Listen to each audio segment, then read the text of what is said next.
Once Prescient Designer starts, you are taken to the Prescient Designer editor page.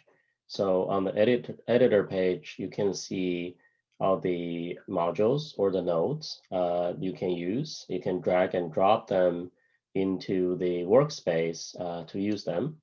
And in the workspace, that's where your design or your flow is.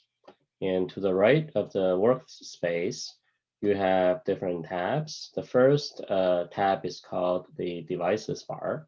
This shows you how much memory and how much disk you have left in the Prescient Designer container.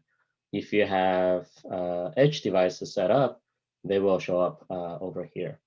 There are other tabs that you can go to do various other functions. So in addition, if you hit this down arrow button, you get to the Prescient Designer navbar. And on the navbar, you can go to your dashboard page, documentation page. You can log out.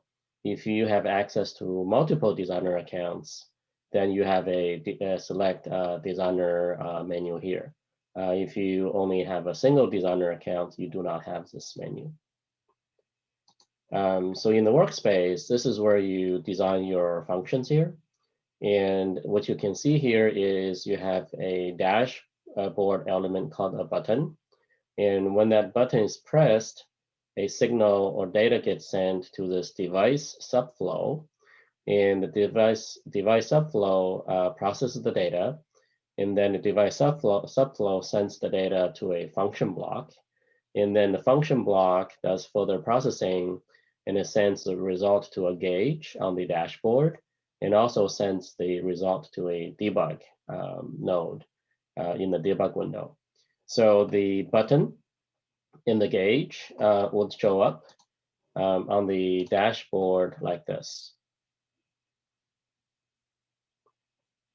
So for example, if I press the button, you can see that there's some number that's happening on the gauge. And that's executed. That's executing basically this flow here. And this particular block that represents a device, you can add real physical edge devices to it.